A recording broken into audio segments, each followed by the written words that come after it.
Guys, आप सब कैसे हैं? उम्मीद करते ठीक होंगे। आज लाए हैं नई कहानी, वास्तविक सुहागरात। सुनो, गुड्डी ने साड़ी से हाथ पोंछते हुए कहा। उसके पति रामू ने उसकी ओर घूरा और 10 तारीख है, शाम को तनख्वाह लेकर सीधे घर आना। उस मुँह कलवे के साथ नोट धोने के चक्कर में जुए के फर मत बैठ जाना। पिछले माह आधी तनख्वाह दे आए थे, ठीक है? मुंह बिचका कर रामू साइकिल की चाबी लेकर बाहर निकल गया। गुड्डी पति को जाते हुए देखती रही जब तक कि वो आंखें से ओझल न हो गया और फिर लौटकर घर के काम में लग गई। घर का कार्य निपटाकर उसे भी तो बाबूजी के यहाँ कोठी में काम करने जाना था और वहाँ से साहब जी के यहाँ खाना बनाने भी जाना था। उसने जल्दी जल्दी काम समाप्त किया और बाहर निकल गई। रास्ते में उसकी सहेली मीरा भी मिल गई और दोनों ही कॉलोनी में कार्य करने ही तो तेज गति से चल पड़े। गुड्डी और मीरा दोनों आसपास रहती है। मीरा का पति किसान भी गुड्डी के पति रामू के साथ उसी जूते फैक्ट्री में काम करता था। दोनों सहेली चलते चलते बातें करती जा रही थी। मीरा कह रही थी कि आज कितना तनख्वाह लेकर आए हो? राशन वाले पुराना हिसाब चुकता कर सबसे पहले घर का राशन लाऊंगी। पिछले महीने तो तनख्वाह से आधे से दारू वाले खर्चा कर आया था और जो पैसा बचा उसे मकान का किराया और बिजली का बिल भरा गया। राशन वाला पुराना उधार न चुका सकने के कारण नए महीने राशन का आने का प्रश्न ही नहीं उठता था। इस माह तो रोजाना सामान ला ला कर गृहस्थी चलाई है। गुड्डी की परेशानियां भी कम नहीं थी, परंतु उसके एक कोठी पर और काम मिल गया था जिससे उसकी कमाई बढ़ गई। दूसरे उसके बड़े बेटे ने एक स्कूटर रिपेयरिंग दुकान के कार्य शुरू कर दिया और कुछ कमाई कर गुड्डी को पैसे दे देता है। गुड्डी के 4 बेटे हैं, जबकि मीरा के पास 2 बेटे और 2 बेटियां हैं। गुड्डी का सबसे बड़ा बेटा लगभग 15 साल का है। गुड्डी ने उसे पढ़ाने के लिए बहुत कोशिश की, लेकिन पढ़ाने में नकारा निकला और काम करने के लिए निकल गया। यद्यपि स्कूटर रिपेयरिंग की दुकान से उसे कुछ काम पैसे मिलते थे, परंतु अपनी दुकान खोलने की इच्छा से वह यह सीखना चाहता था। कोठियों से कार्य निपटाकर गुड्डी और मीरा दोनों लगभग 3 बजे वापस लौटी। घर पर जाकर बच्चों के लिए शाम के खाने की तैयारी करनी थी। गुड्डी सोच रही थी कि यदि रामू आज पूरी तनख्वाह ला कर देता तो सबसे पहले राशन वाले से हिसाब चुकता कर नए महीने के लिए सामान ले जाऊंगी। उसे विश्वास था कि इस बार रामू पूरी तनख्वाह लेकर ही आएगा। मीरा के पति की तरह दारू नहीं पीता और सोचते सोचते यह अतीत में खो गए किस प्रकार उसकी बड़ी भाभी ने रामू के दारू की आदत छुड़वाई थी। उस समय शहर के पास के गांव में अपने माँ बाप तथा 6 भाइयों के साथ रहती थी। अकेली बहन होने के कारण माँ बाप के अलावा भाइयों की भी लाडली थी। बड़े भाई की शादी हो चुकी थी और भाभी की गुड्डी की खूब पढ़ती थी।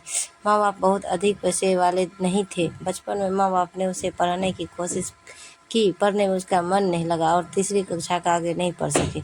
जब गुड्डी 15 वर्ष की हुई तो उसके माँ बाप ने उसकी शादी का विचार बनाया। बिना पढ़ी लिखी बच्चे के लिए कोई अच्छा वर तो मिलना मुश्किल था, अतः एक रिश्ता द्वारा बताया गया रामू, जो सब सूरत में ठीक था और जूते की फैक्ट्री में कार्य करता था, साथ ही गुड्डी रिश्ता तय कर दिया। माँ बाप और 6 भाइयों ने इकलौती बेटी और बहन की शादी धूमधाम से की। गुड्डी भी अपनी सहेलियों से सुने हुए शादी के बाद के अनुभवों के अनुरूप सुनहरे सपने संजोए हुए ससुराल के लिए विदा हुई। गुड्डी जब ससुराल पहुंची तो उसकी सास और अन्य महिलाएं ने उसकी आरती उतारी और घर के अंदर ले गए।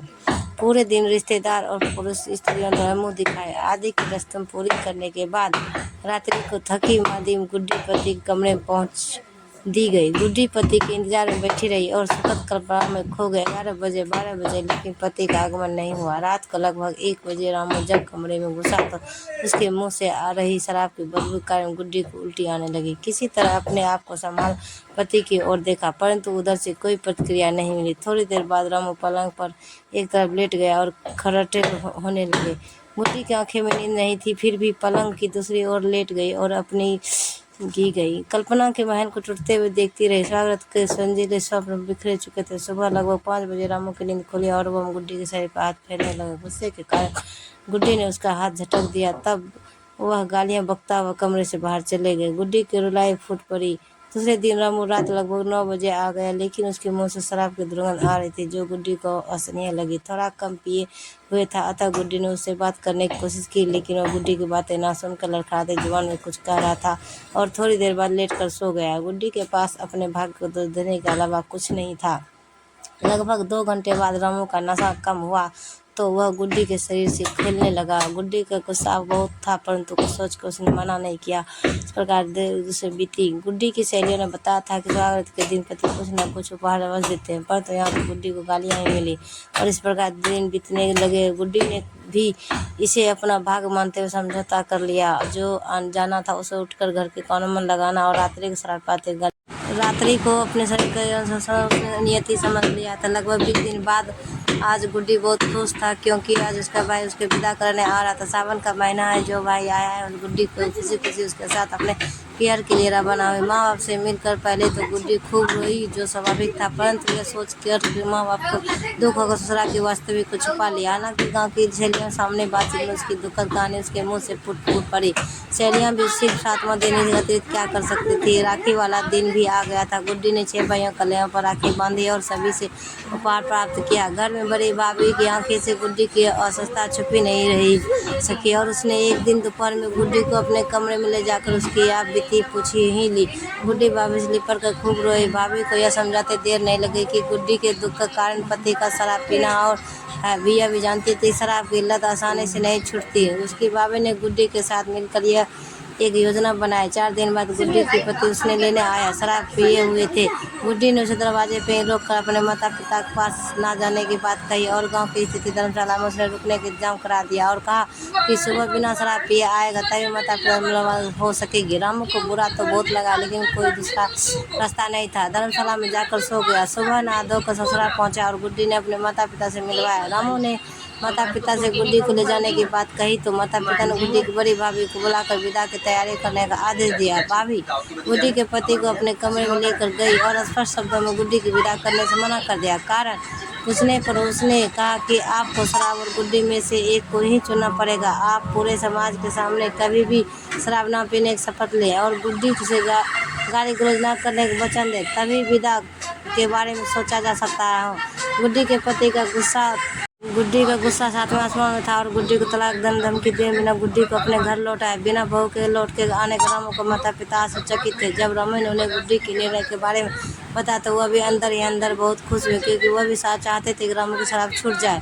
शराब छुड़ाने के लिए माँ अपने भी काफ़ी प्रयास किए थे, परंतु सफल नहीं हो सके। 2-4 दिन तो रामू गुड्डी के तलाक के बारे में सोचता रहा, परंतु रात होते हुए ही गुड्डी की याद आने लगती। माता पिता ने भी उसे समझाया कि शराब छोड़कर गुड्डी को ले आए, अन्यथा तलाक होने पर उसकी दूसरी शादी असंभव ही होगी। लगभग 1 सप्ताह बाद उसने अपने माता पिता के शराब छोड़ने का आश्वासन दिया और पंचायत करके गुड्डी को लाने के लिए कहा। माता पिता को चाहते थे और उन्होंने तुरंत 4-5 रिश्तों को लाया और रामू को लेकर गुड्डी के घर पहुंच गए। पंचायत में रामू ने शराब को हाथ न लगाने के नियम और गुड्डी को प्यार से रखने का आश्वासन दिया।